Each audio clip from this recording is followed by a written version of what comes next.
Hello बच्चों, आशा करता हूँ कि आप लोग बहुत मेहनत से पढ़ाई कर रहे होंगे, क्योंकि अब 22 तारीख दूर नहीं है। 22 तारीख बहुत नज़दीक आ चुकी है। आप पढ़ाई जितनी जोरों से कर रहे हैं और उससे ज़्यादा जोरों से करने की कोशिश करें। ज़्यादा से ज़्यादा टाइम आप अपनी किताबों को, कॉपियों को दें और दूसरी बातों को बिल्कुल भी ना सुने, मोबाइल बिल्कुल भी ना चलाएं। पूरा का पूरा फोकस अपना पढ़ाई पर करें। आपके साथ साथ हम भी इसी वजह से बोर्ड की नज़र से जो इम्पोर्टेंट्स हैं वो टॉपिक को हम आपके सामने बराबर ला रहे हैं। इस बार फिर से एक बार हम अपना वीडियो एक और ले आए हैं जो गॉसकीपर में है। ये हमेशा पूछा गया उत्तर प्रदेश बोर्ड में कि गॉसकीपर में क्या है, उसकी उत्पत्ति या उसके अनुप्रयोग या उसके न्यूमेरिकल कुछ ना कुछ गॉस की थ्योरम से जरूर आता है। इसलिए आज हम गॉसकीपर में बताएंगे, उसकी उत्पत्ति बताएंगे। इस वीडियो में हम गॉसकीपर में बताने जा रहे हैं। उससे पहले एक दो बातों का जानना आपके लिए जरूरी है। सबसे पहले तो आप समझेंगे कि कोण क्या होता है। फिर दो प्रकार के कोण होते हैं, एक समतल कोण होता है और एक घन कोण होता है। तो समतल कोण क्या होता है, घन कोण क्या होता है, फिर उसके बाद हम बताएंगे वैद्युत फ्लक्स क्या होता है, और वैद्युत फ्लक्स के बाद हम आपको बताएंगे कि गॉस ने अपनी थ्योरम में क्या कहा। ठीक है बच्चों, तो आप अपने पेन और कॉपी लेकर तैयार हो जाएं और साथ ही साथ नोट्स भी बनाते चलें, जिससे आपके ये 3 से लेकर 5 नंबर तक पूरे पक्के हो सकते हैं। इस पर जरा सा भी कोई डाउट नहीं रहता है कभी भी। इसलिए बहुत ध्यान से, बहुत अच्छे से पढ़ने की कोशिश करें, बहुत समझने की कोशिश करें। तो देखिए हमारे साथ सबसे पहले हम बात करते हैं कि कोण क्या होता है। अगर इस कोण को कहते हैं समतल कोण। समतल कोण के बारे में बताना चाहते हैं हम। समतल कोण, अब देखिए आपने सभी ने समतल कोण की परिभाषा पढ़ी होगी और लिखा होगा चाप बटे त्रिज्या। ये मैथ वालों के लिए तो बहुत इजी है, लेकिन बायो वालों के लिए थोड़ा सा ट्रिकी ऐसा रहता है। हर चीज में थोड़ा सा उनको समझने की ज्यादा जरूरत पड़ती है, क्योंकि वो लोगों का मैथ से कांटेक्ट नहीं रहता, कनेक्शन कोई रहता नहीं है हाई स्कूल के बाद, तो थोड़ा सा दिक्कत होती है। तो ध्यान रखिए बच्चों कि कोण होता है चाप बटे त्रिज्या। इसकी परिभाषा अगर हम सोचें या परिभाषा बनाने की कोशिश करें तो परिभाषा होती क्या है समतल कोण की। तो बेटा समझिए, ये क्या है आपका वृत्त, ठीक है। और वृत्त में जो हम केंद्र से जो चाप लगाते हैं, जब हम वृत्त बनाते हैं तो हम एक आर्क लेते हैं, एक चाप लेते हैं। तो चाप जितना भी कोण केंद्र पर केंद्रित कर देता है वही कहलाता है आपका समतल कोण। तो परिभाषा बनती है आपकी कि जो परिभाषा है वो ये है कि किसी वृत्त की चाप द्वारा वृत्त के केंद्र पर बनाया गया कोण समतल कोण कहलाता है। इसे थीटा से रिप्रेजेंट करते हैं तो फार्मूला निकलता है थीटा बराबर चाप बटे त्रिज्या। और इसका मात्रक अगर कहेंगे तो क्या कहेंगे, रेडियन। मात्रक जो होता है, ठीक है। अब बात करते हैं हम, दूसरी बात करते हैं घन कोण। अब ये घन कोण क्या होता है, तो घन कोण के लिए थोड़ा सा कॉन्सेप्ट समझने की कोशिश करें। ये वृत्त है और जब हम किसी गोले की बात करेंगे तो समझना कि किसी गोले के पृष्ठ द्वारा गोले के केंद्र पर बनाया गया कोण घन कोण कहलाता है। जैसे मान लो ये आपका एक गोला है, ऐसे मान लें। गोले को दिखाने के लिए हम थोड़ा सा इस तरीके से बनाएंगे तो आपको ये समझ में आ रहा है ये गोल बॉल है, पृष्ठ है इसमें। अब यहां पर हम ये इसका केंद्र बिंदु है और यहां पर कोई पृष्ठ दे और पृष्ठ को काटे। जो पृष्ठ जितना कोण आंतरित करता है केंद्र पर उसको हम कह देते हैं डी ओमेगा, मीन्स एक सूक्ष्म घन कोण। ठीक, अगर पूरे पृष्ठ द्वारा बन रहा है तो संपूर्ण घन कोण कहलाता है। अभी उसके बारे में भी चर्चा करते हैं। तो अब इसका अगर कन्वर्ट करें इसको, थीटा बराबर चाप को क्या लिख सकते हैं बेटा, जो चाप होती है, ठीक है, वो दूरी होती है, ठीक है, और त्रिज्या आर होती है। ये त्रिज्या है, ठीक है। चाप ये होती है, इसको हम L भी मान सकते हैं, L अपान R कर सकते हैं, का बटे त्रिज्या कर सकते हैं। अब घन कोण की बात करें तो सबसे इंपॉर्टेंट बात है, क्योंकि घन कोण इसमें बहुत इंपॉर्टेंट रोल अदा करेगा, इसलिए घन कोण पर ज्यादा फोकस करें। कोण तो हमने बता दिया कि किसी वृत्त के केंद्र पर, ठीक है, उसके चाप द्वारा बनाया गया कोण समतल कोण कहलाता है। अब बात करते हैं कि घन कोण क्या होता है। तो घन कोण जो होता है वो गोले पर बनता है, गोले के पृष्ठ द्वारा गोले के केंद्र पर बनाया गया कोण घन कोण कहलाता है। हमें लगता है थोड़ा सा बहुत कुछ तो समझ में आया होगा, अगर हमने दोनों का रिलेशन तुम लोगों को दिखा रहे हैं तो कुछ भी अगर समझ में आया है तो मेरे चैनल को लाइक जरूर करें और सब्सक्राइब करना बिल्कुल ना भूलें, ठीक है। बेल आइकॉन दबाएं और बेटा हमको एक मोटिवेशन देते रहें कमेंट्स डालकर कि हम कैसा पढ़ा रहे हैं, आपको कैसा फीडबैक, हम अपना फीडबैक जरूर दें हमको, जिससे हम अपनी स्किल्स को और अच्छे से बना सकें और आप लोगों को और अच्छे से पढ़ा सकें। तो हम बात करते हैं घन कोण। किसी गोले, आप लोग लिखते भी रहे साथ में, किसी गोले के पृष्ठीय क्षेत्रफल द्वारा गोले के केंद्र पर, गोले के केंद्र पर अंतरित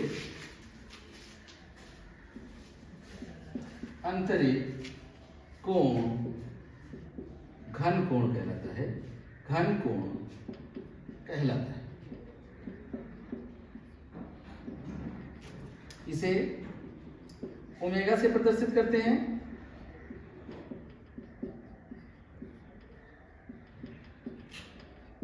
और इसका मात्रक क्या होगा, स्टेरेडियन, स्टेरेडियन।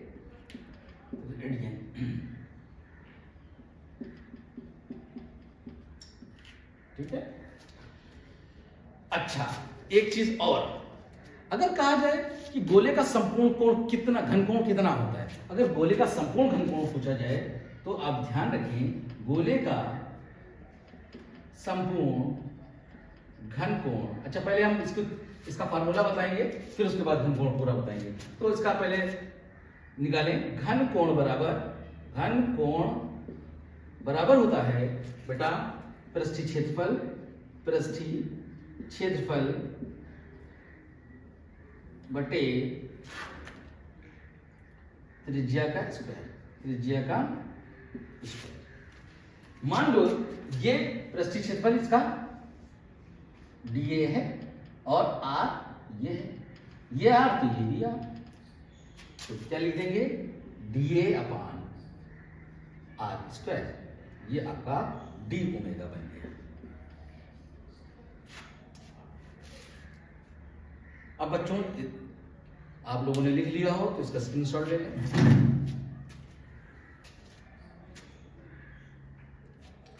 ठीक है, तो अब हम थोड़ा सा रब करेंगे।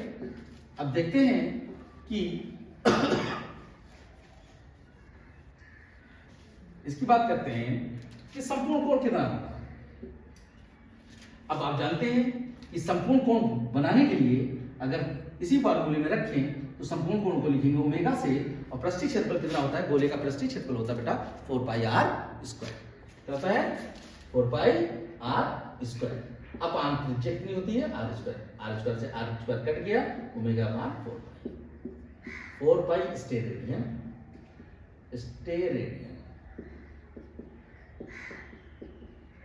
ये आपका घन कोण हो गया। किसी गोले का संपूर्ण घन कोण 4 पाई स्टेरेडियन होता है।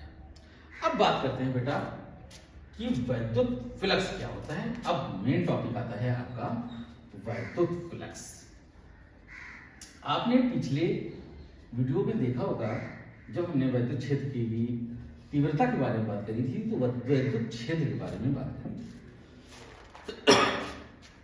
वैद्युत क्षेत्र क्या होता है, सबसे पहले बात तो किसी बिंदु आवेश के चारों ओर का वह क्षेत्र जिसमें अगर कोई एकांक धन आवेश लाएं तो उस पर एक बल का अनुभव हो तो उसको हम कहते हैं वैद्युत क्षेत्र। किसी बिंदु आवेश की चारों ओर का वह क्षेत्र जिसमें किसी एकांक धन आवेश को लाने पर एक बल का अनुभव होता है उसको हम वैद्युत क्षेत्र कहते हैं। अब बात आती है कि ये वैद्युत क्षेत्र किससे मिलकर बना होता है। तो हमने बताया था वैद्युत क्षेत्र वैद्युत बल रेखाओं से मिलकर बना होता है।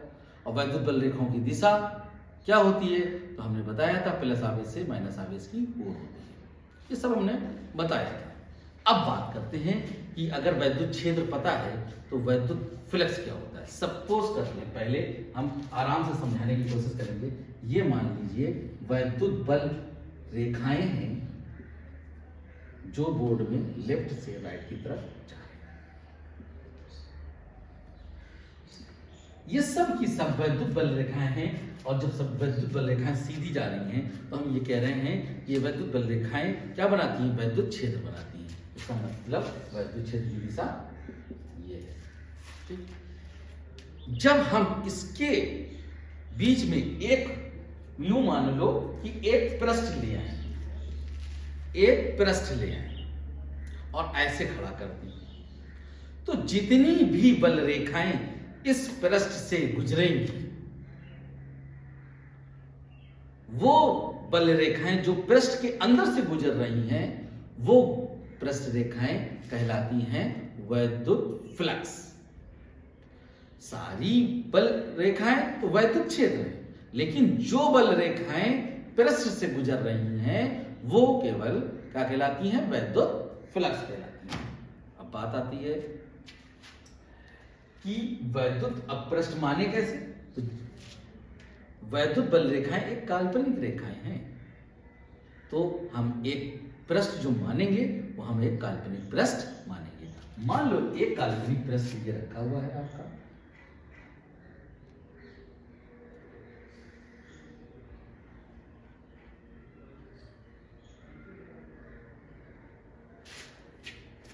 अब इस पृष्ठ से होकर ये बल रेखाएं जा रही हैं, तो जितनी काल्पनिक पृष्ठ से होकर बल रेखाएं जाती हैं उसको हम कह देते हैं वैद्युत फ्लक्स। तो यहीं से परिभाषा निकल के आती है वैद्युत फ्लक्स।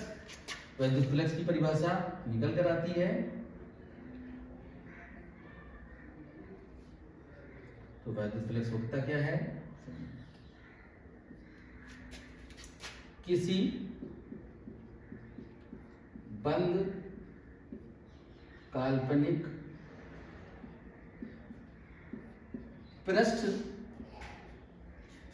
से होकर गुजरने वाली वैद्युत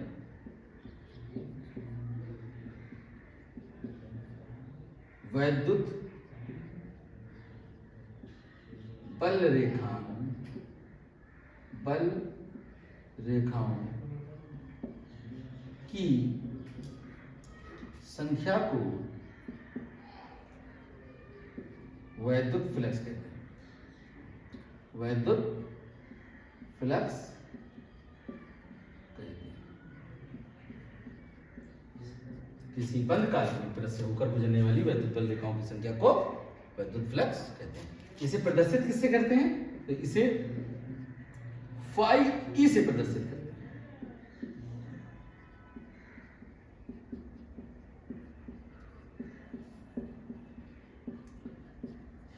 अब मान लो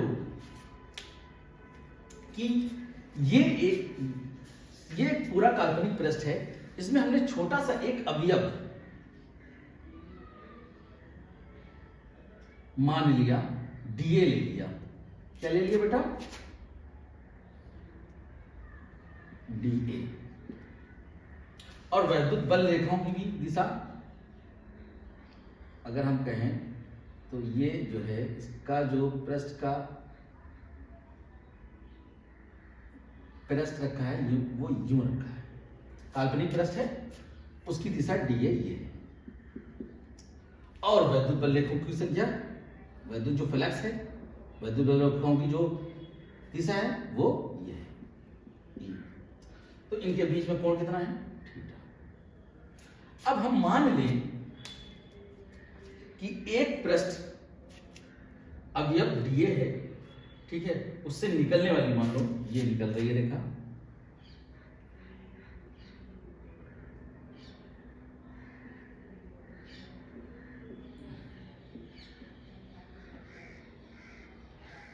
ये एक ये लाइंस निकल रही है, ये वैद्युत बल रेखा निकल रही है जिसकी दिशा आप देख सकते हैं बोर्ड पर, और क्षेत्रफल की दिशा, दोनों के बीच में थीटा कोण है। तो वैद्युत फ्लक्स हो क्या है होगा? वैद्युत फ्लक्स वैद्युत क्षेत्र और जो क्षेत्रफल अवयव है उनके गुणनफल को हम क्या कहेंगे? वैद्युत फ्लक्स। क्योंकि जो वैद्युत बल रेखाएं निकल रही हैं वो किसी बंद पृष्ठ से निकल रही हैं, तो वही चीज है, किसी बंद काल्पनिक पृष्ठ से होकर गुजरने वाली बल रेखाओं की संख्या जितनी इस क्षेत्रफल से निकल जाएंगी बल रेखाएं, वही उसका वैद्युत फ्लक्स कहलाएगा। तो अब वैद्युत फ्लक्स जो होगा तो क्या हो जाएगा? Phi E equal to E dot D A. इसका मतलब है कि वैद्युत क्षेत्र और क्षेत्रफल सदिश के स्केलर गुणनफल को हम कह देते हैं वैद्युत फ्लक्स। अगर ये बात बेटा समझ में आ गई हो तो स्क्रीनशॉट ले लें, तो इसके बाद आगे चलेंगे हम।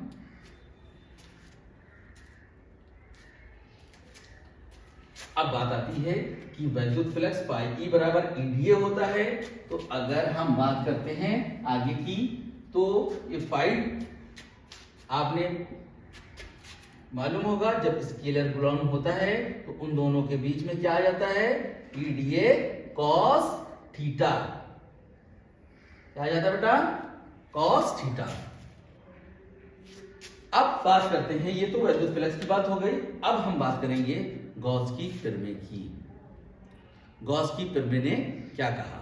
गॉस ने अपनी थ्योरम में क्या कहा है, ये बताने के लिए हमने दो आपको चीजें बता दी कि घन कोण क्या होता है, वैद्युत फ्लक्स क्या होता है, क्योंकि दोनों का यूज ही उसमें है गॉस की थ्योरम में। गॉस की थ्योरम ने जो कहा वो हम बताते चलेंगे साथ में कि अब हम रब करते हैं, लिख लें थोड़ा सा, आप लोग भी लिख लें गॉस की थ्योरम को। गॉस की प्रमेय, किसी बंद पृष्ठ से गुजरने वाला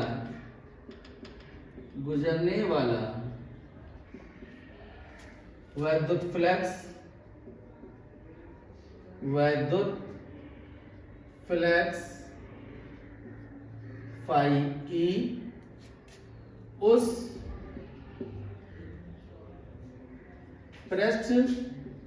फाई ई उस पृष्ठ से परिबद्ध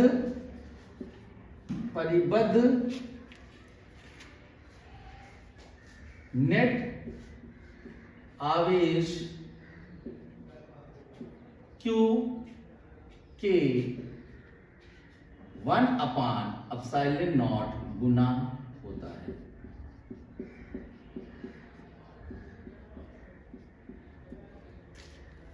ये गॉस ने थ्योरम में अपनी कहा। गॉस ने क्या कहा कि किसी बंद पृष्ठ से गुजरने वाला वैद्युत फ्लक्स फाई ई उस पृष्ठ से परिबद्ध नेट आवेश Q के 1/ε0 गुना होता है। Means phi E equal to 1/Q/ε0। ये उन्होंने थ्योरम लिखी। अभी आपको समझ में नहीं आया होगा कि क्या बताना चाह रहे हैं। थोड़ा सा फोकस करें, हम एक डायग्राम से आपको दिखाना चाहेंगे कि देखिए, मान लो ये एक बंद पृष्ठ है, काल्पनिक पृष्ठ मान लें, बंद पृष्ठ है। यहां पर एक बिंदु पृष्ठ पर ले लें P और इसके चारों तरफ एक एरिया चुन लें।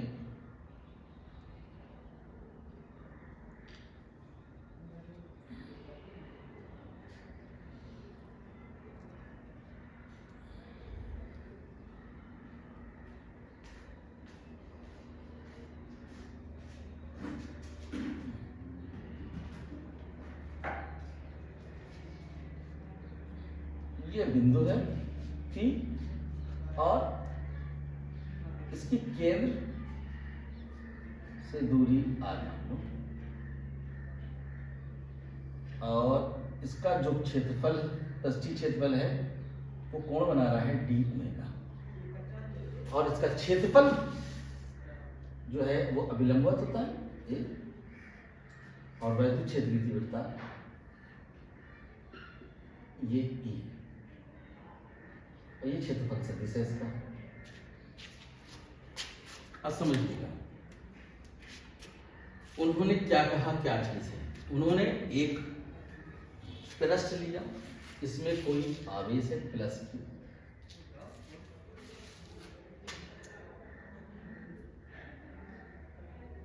अगर हम एक बात कर लें इसमें बहुत से आवेश हो, प्लस Q भी हो, मान लो Q1 हो, Q2 हो, प्लस के माइनस का Q3 हो, माइनस का Q4 हो, तो उन्होंने ये कहा कि इस पृष्ठ में अगर इतने आवेश हैं तो इस पृष्ठ के अंदर, ठीक है, आवेश है तो आवेश से क्या निकलता है, आवेश की चारों तरफ क्या होता है, वैद्युत क्षेत्र होता है, और वैद्युत क्षेत्र से क्या निकलता है, तो वैद्युत क्षेत्र से मिलकर बना होता है वैद्युत बल रेखाओं से। तो कुल मिला के वैद्युत बल रेखाएं जो इस पृष्ठ से निकल के बाहर जाएंगी वो वैद्युत फ्लक्स होगी। तो वैद्युत फ्लक्स मतलब जो इस पृष्ठ, पूरे पृष्ठ से निकलने वाली वैद्युत बल रेखाएं हैं, मींस वैद्युत फ्लक्स हैं, वो इन आवेशों के का नेट करो, क्योंकि इसमें प्लस भी है माइनस भी है, तो इनका बीजगणितीय योग जो होगा, इनके बीजगणितीय योग मींस नेट आवेश के कितने गुना होंगी, 1/ε0 गुना होगा। ठीक है, मान लो ये आवेश यहां पर रखे हैं, ये पूरे एक पृष्ठ से बंद है आवेश, और इससे निकलने वाली वैद्युत फ्लक्स, इस पूरे पृष्ठ से निकलने वाला विद्युत फ्लक्स कितना होगा, पाई, वो पूरे का पूरा इस नेट आवेश के ε0 गुना होगा। ये उन्होंने कहा। अब इसकी उत्पत्ति करते हैं, तो कैसे करते हैं देखिए।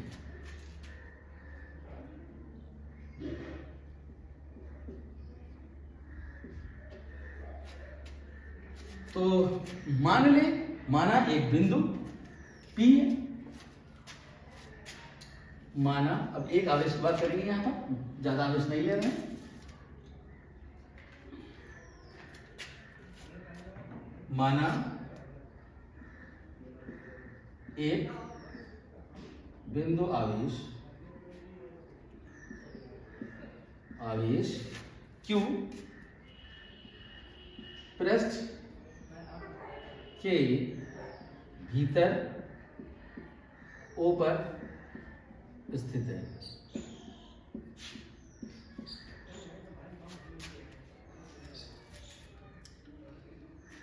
इस बिंदु से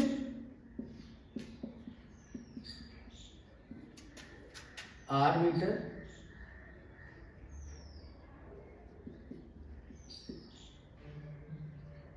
त्रिज्या R मीटर दूरी पर लिख दें, दूरी पर अर्थात पृष्ठ पर एक बिंदु P है, जिसके चारों ओर क्षेत्रफल अवयव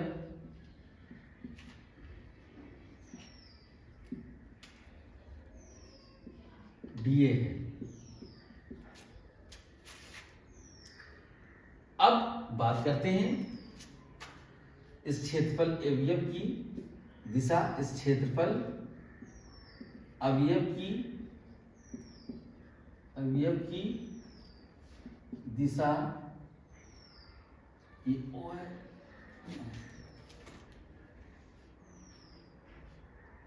क्षेत्रफल अवयव की दिशा OP के अनुदिश है, अनुदिश।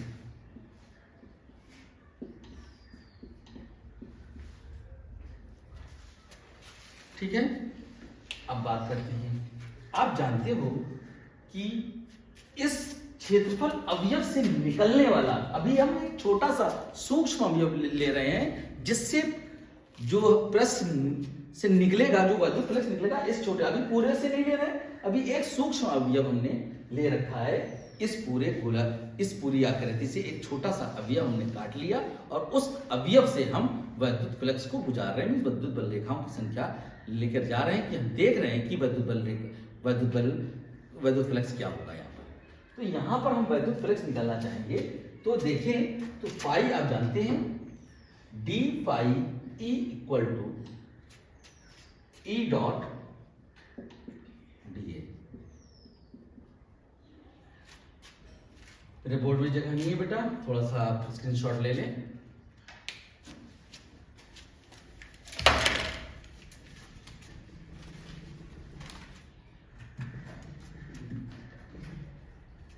ठीक है बेटा, ले लिया, हटाते हैं।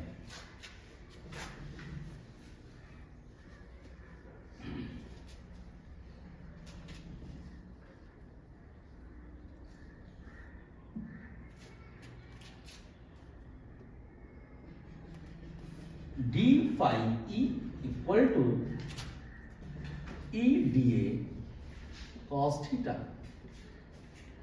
चूंकि आप जानते हैं ई बराबर वैद्युत क्षेत्र की तीव्रता है, इसकी वैल्यू आपने पिछले चैप्टर में पढ़ी होगी, 1/4 epsilon not Q upon R square होता है। अब ये वैल्यू हम इसमें रखें तो D pi E equal to 1/4 epsilon not Q upon R square D A cos theta. D phi E equal to हम ऐसे भी लिख सकते हैं, Q upon 4 epsilon not D A cos theta upon R square.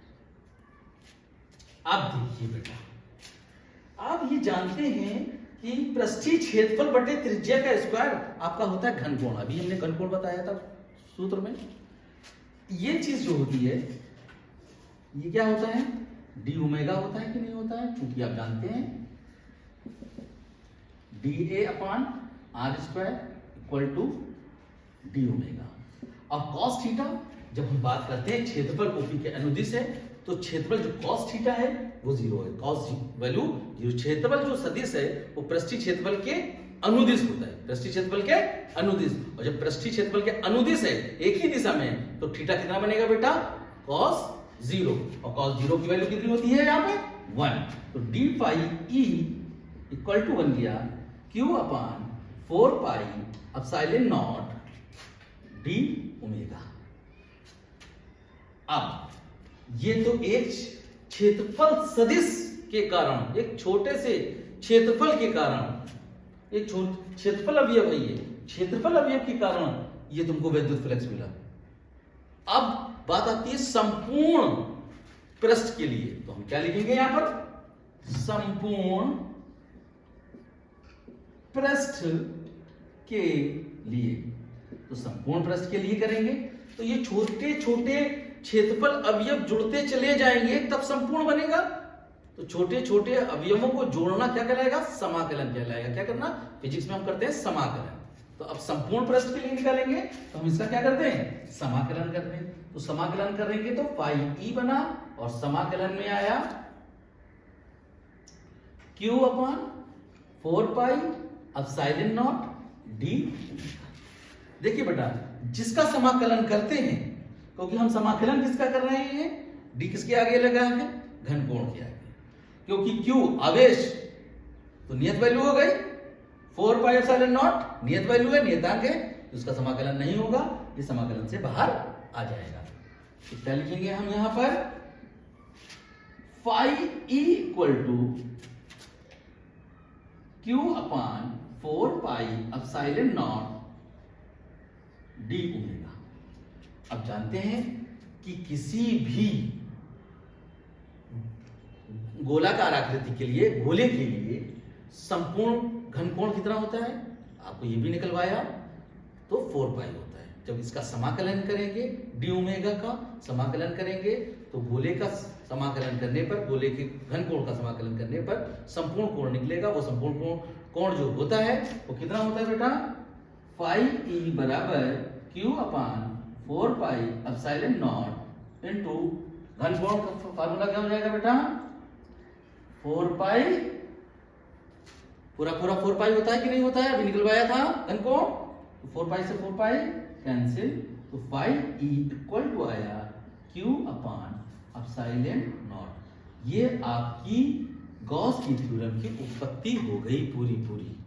ठीक है, ये बेटा 3 से 5 नंबर में, कभी 3 नंबर में तो कभी 5 नंबर में भी पूछा गया है। अगर इसके साथ अगर केवल उत्पत्ति पूछते हैं तो 3 नंबर में पूछ लेंगे, अगर कभी इसके साथ अनुप्रयोग लगा देते हैं तो 5 नंबर में कर देते हैं, कभी सीधा उत्पत्ति पूछ लेते हैं तो 5 नंबर में भी आया हुआ क्वेश्चन रहता है ऐसा। तो बेटा ये बहुत ध्यान से इसको बहुत अच्छे से पढ़ें। अगर समझ में आया हो वीडियो तो लाइक करें, ठीक है, सब्सक्राइब करें और बेल आइकन को दबाना ना भूलें। ठीक है, आप स्क्रीनशॉट ले लीजिए। ठीक, थैंक यू।